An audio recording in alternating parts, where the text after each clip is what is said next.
I say, YouTube, good morning, good morning. Well, it's a good morning. A dark early morning for the boy, you heard me? If it's your first time rocking with the boy, I be the King SPR 33. That be me, King Spray. And you locked in with the real estate, you hear me? Reporting live, Savannah, Georgia. Decatur where it's crazy. And baby, summertime soon come. Mixtape dropping with it. And I promise you gonna love it. Like the video. Before I even say anything, like the video. Come on, man, like the video. Subscribe to the kingdom, join the royal family. And everything they tell you in most of these videos. Jimmy Foxx, man, get well soon. Let's talk about it. So, based on what I could gather, that's public information, Jimmy Foxx had a stroke. I don't know if it was while shooting his movie, but he was shooting a movie. I don't know if it was literally while he was shooting the movie, but he's shooting a movie, and he had a stroke. And from everything I'm reading, it's a serious thing. He seems to be recovering, but I don't know.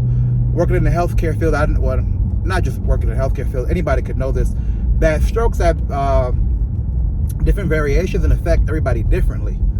It depends on many factors: age, previous health, comorbidities you might have prior to that. So a stroke can be something as light as you notice a little bit of a droop on one side of the face or nothing at all, or severe as you can't move one side of your body at all and never regain that function. So it varies for different people.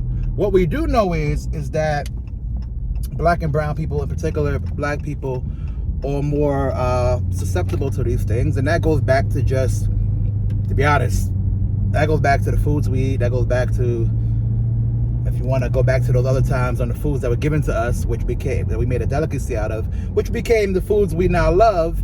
Soul foods, what they call it, usually is actually the food killing us. I'm not saying he's in that situation. There are other factors that play a part. But high blood pressure is one of the key contributors to having a stroke. I've dealt with many of patients that have it. I myself have high blood pressure, and as of late, I've been really trying to hone in on changing some things within reason, because some things I can't afford to do currently. And on this channel, I keep it 100. I try to, but change within reason, and definitely changing my diet and losing weight so I can get where I need to be, so I can live a fruitful life. But back to Jamie. So Jamie had a stroke, and then one of the reports read that the movie he was working on, instead of said directors and producers and whoever's funding the project, instead of waiting for Jamie to get better, they shot the rest of his scenes with an AI.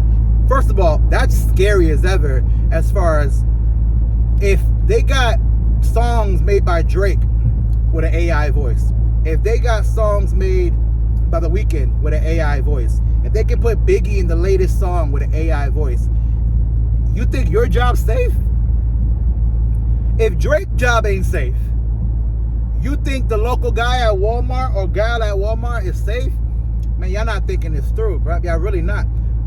But just to go on a little bit of a tangent, I have a family group chat. In this family group chat, I put various things that I feel would apply. I know they're not really watching like that. They're not reading like that. And I try not to be the person that's always speaking this stuff. But as an adult, I'm trying to educate where I can, because people don't think about this, and then it's going to be 20 years down the line, they're going to look shocked. I try to tell my siblings, I try to tell my mother, yo, this is what's going on, and if y'all plan on being alive in the next 5 to 10 years, this is going to affect you. It's not like something that just only affects people that got money. If it affects people that got money, what you think it's going to do to you? But either way, Jamie Foxx had a stroke, and the movie production team decided to go on with AI. And that just goes to another topic of, man, it ain't worth it. You got to take your time. You got to work a job. We have to make money somehow or another. However you make money is how you make income. It's how you make income. We have to do that. We have to do it to live. I mean, we are the only species that pays for where we live, pays for food, pays for all these fucking things. But nevertheless, we have to do that, right? So we pay for land that's free, which is crazy to think about, but whatever. We have to go into a situation where you have to have self-care, and I don't just mean working out, eating right. I have a girlfriend, and my girlfriend falls into the category of her and her family, and most people that come from other countries, they have a happy to be in the country mentality, right? Especially their moms or their dads or their grandparents. They're just happy to be in America. So as a result, they don't want to cause any issues. They don't want to say anything that's wrong. And black people have the same thing too, where it's like, we don't want to disrespect masa somehow, right? So we don't say anything that's going to stir the pot. And one of those things that we look at as saying something that's going to stir the pot is one's ability to ask for time off of work. So if we work a job that's 30 hours, 40 hours, 50 hours, whatever it might be, then we say to ourselves, I don't want to ask for that vacation time because they might fire me, or they might not like me when I return, or it'll make it real difficult for them to work the schedule because of me asking for time off.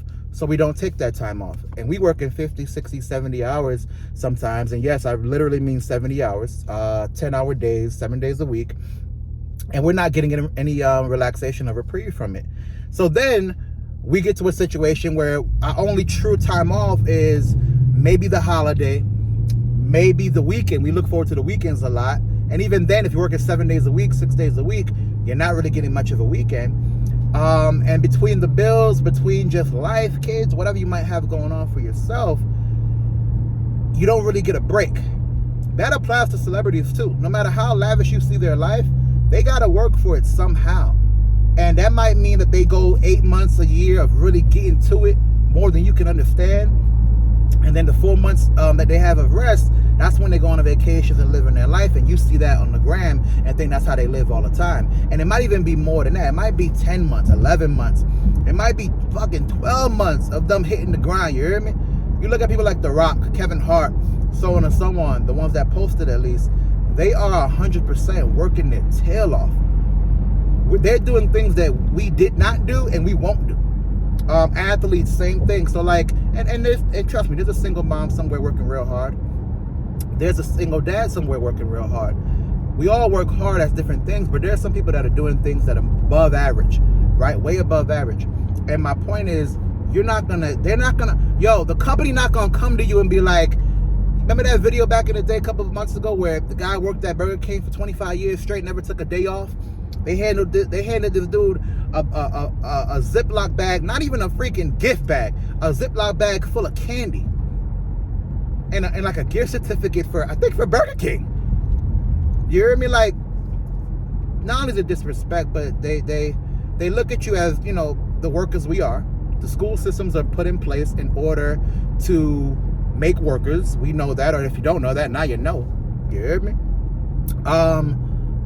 And because of that, there is no individual. Like, what you will do, another person will do in their mind. So whether they give you time off or don't give you time off, whether you die or don't, if he dies, he dies. Whether you die or don't, they don't care. Bro, I'm not saying this to be like the man's against you. This is a fact. They don't care. So you got to do what you got to do to take care of self. I've had conversations with some people that work in certain situations, whether it's the government. That's my mom. She works for the post office. I have peers that work for city jobs, firemen, cops, so on and so on. And in doing these type of jobs, they have nurses, which is another reason why I'm going to nursing, or nursing in certain states. They have embedded raises and unionized, embedded annual, sometimes twice a year raises. They have things put inside.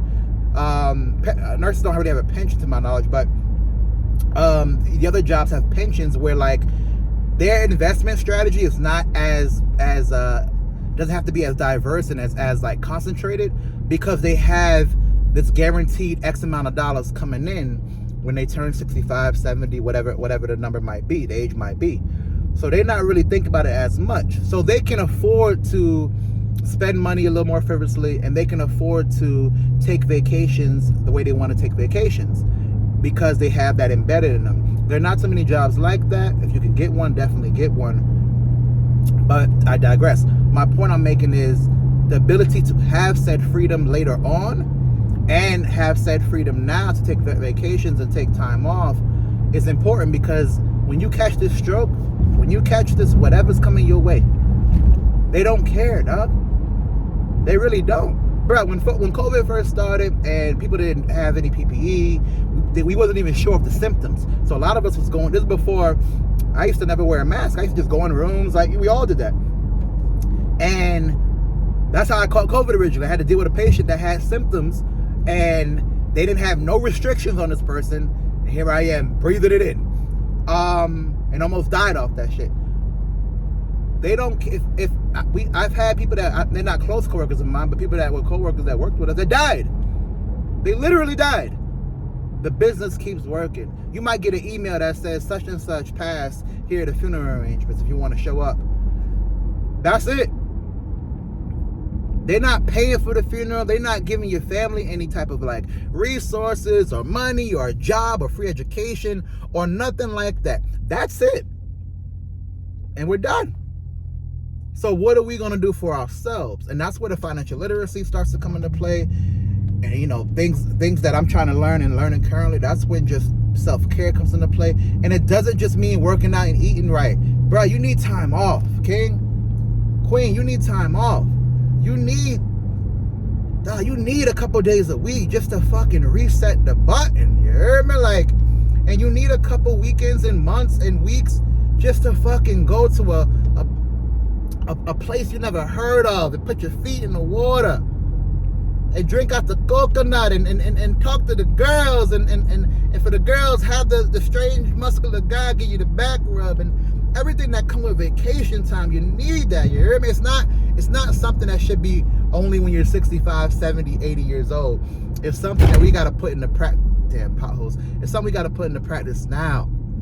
Because when you get the stroke, when you get the illness, when you get the whatever, when you get the economy of change and the house costs more than you thought it would, or it's unaffordable, $400,000 house is going to run you $3,000 a month. You making 28.